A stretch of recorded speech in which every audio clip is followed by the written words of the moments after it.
This is a how-to episode on extraordinary medical and extracurricular expenses for children and how they can impact child support in a Colorado divorce or custody case.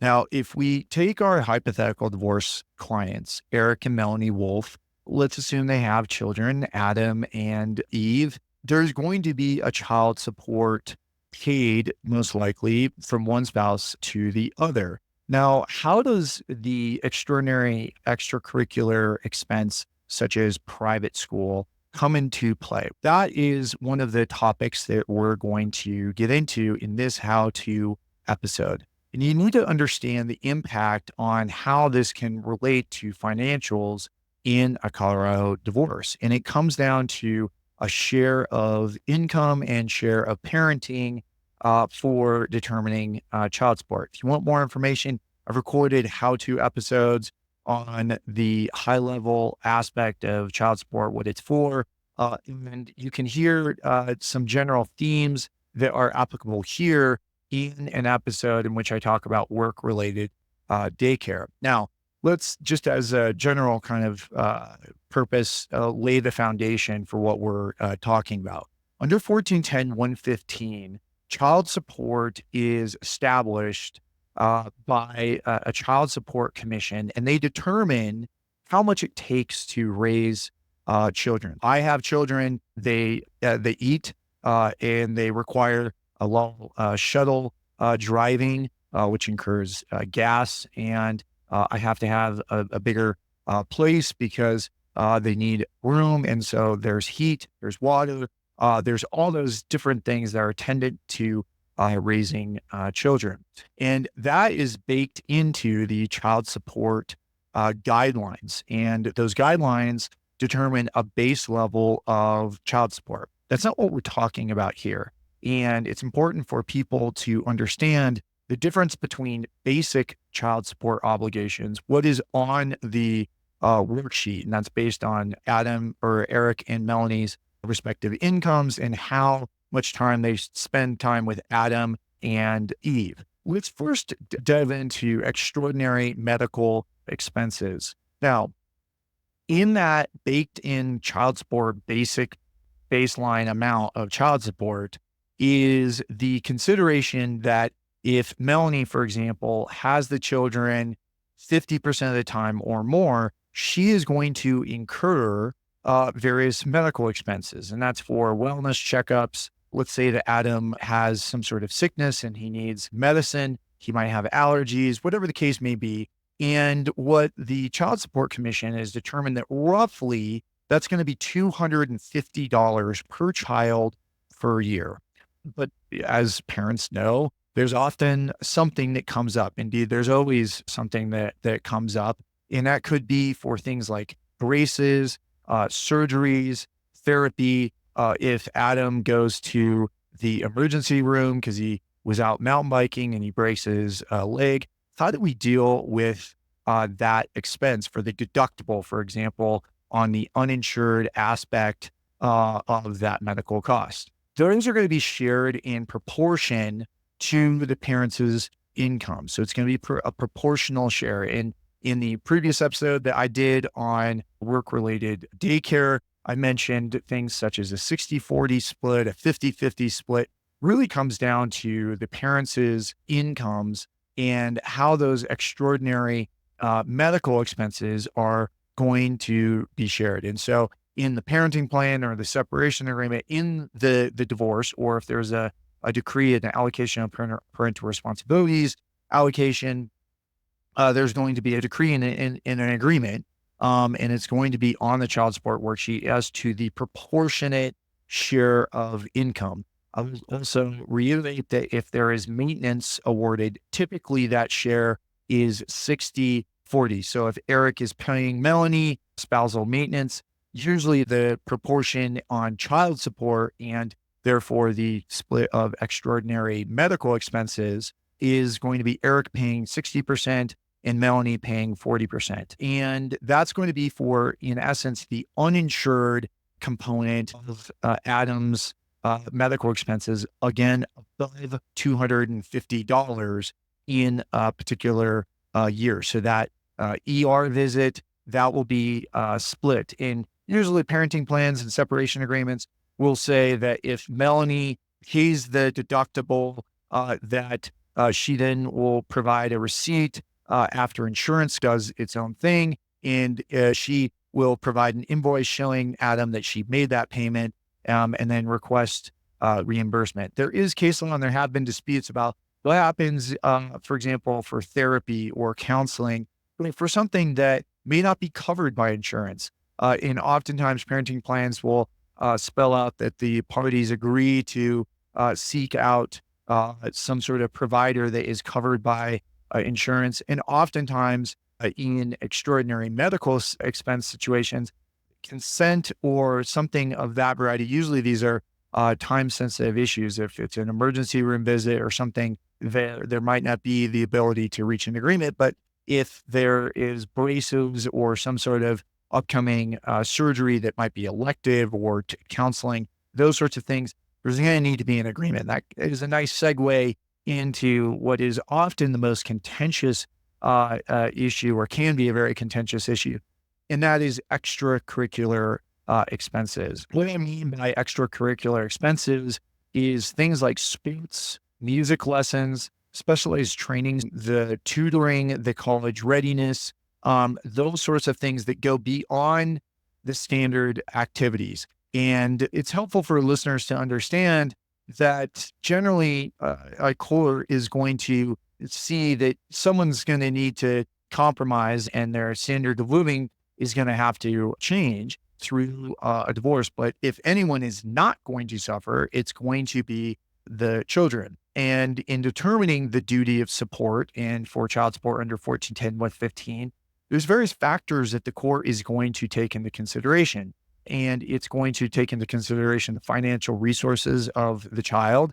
Now, people might laugh, but children might have the ability to earn income. They might have a trust. There might be something set up for them, and that's going to be a factor. Indeed, another factor is going to be financial resources of the custodial parent.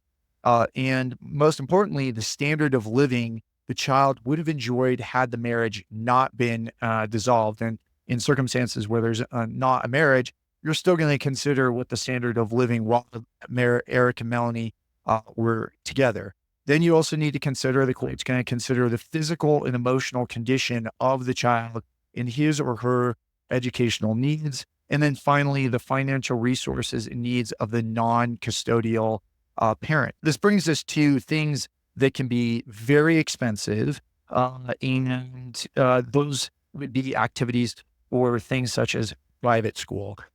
In a situation, Melanie, once she realizes if she's going to be the recipient of child support, money is not going the same distance as it did during the marriage, she might object to private school. Or Eric, he might object to private school because it can be very expensive. And if there's a case in her marriage of pay-on, where it discussed the history of the child's private school and how it played a role in determining whether the educational expenses should be awarded and considered, because the statute says that it needs to be for the educational needs, whether private school is actually necessary if a child has special needs, if there is an agreement, for example, on religion, if there is some sort of specific need, then the court's going to take that into consideration. And I will also submit that courts are going to take into consideration how long a child has been in a particular private school. So if that child is for the first time going to be going to private school, the court might say that's not, a reasonable cost. And there is intermarriage of West, which stands for the proposition that these extracurricular expenses, they need to be reasonable. And indeed, often that is where the dispute comes in. And that brings us to a couple other examples. In my territory, Aspen, skiing or hockey, there are some considerable expenses, these extracurricular activities, because they involve travel, they entail significant equipment, equestrian, ice skating, those sorts of things, if Eve is a figure skater, she might require a private ice skating coach. And that is what the court addressed in intermarriage of Laughlin. And in that case, the court determined that the ice skating fees, it was an extraordinary expense because of the child's significant involvement and history in that activity. And so the net result is that it could mean that Melanie would receive potentially less child support on a monthly basis because Eric instead is paying for those extracurricular activities. And so then the court really has some wide discretion on whether or not these expenses should be factored in or included. Again, as I said in the episode on work-related daycare, there is the option of dealing with this off the worksheet. It would be private school that Eric pays 60% of the private school tuition directly to the private school, and then Melanie pays 40%. Same thing in terms of the travel soccer, the competitive soccer, the competitive fill-in-the-blank sport.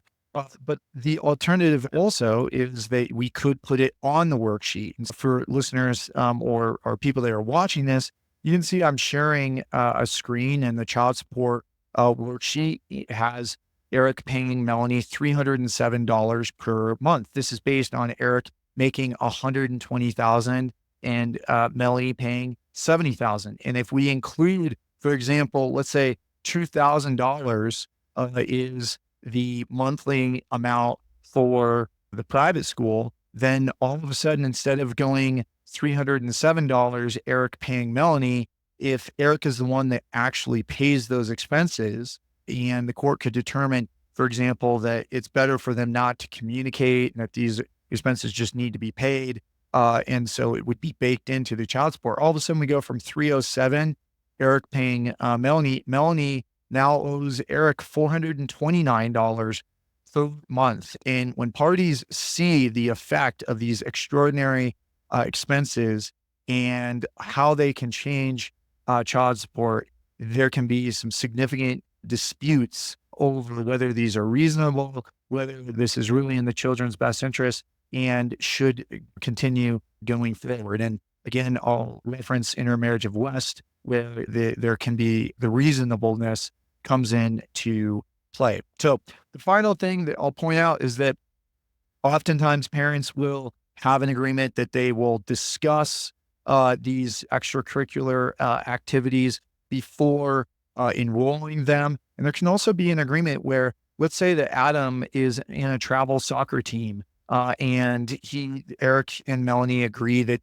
they'll pay the $1,000 or whatever it is for the year. And that's going to cover the regular programming.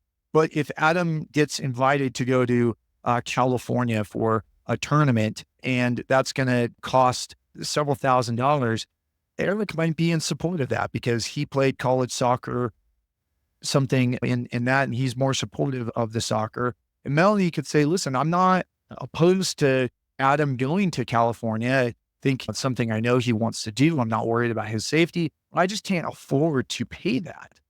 Adam, at that point, is in this quagmire where he really wants to go, but his parents are having to negotiate and deal with whether or not they can afford it. And there can be circumstances in which both parties go to Adam and they say, this is just not in the cards. Or Eric could say, listen, I'm willing to pay for that, and I'm not going to include it in my child support worksheet. It's on me. And so there can be various solutions there. And then if parents get into a disagreement, they can go to the judge and ask the judge to make a decision.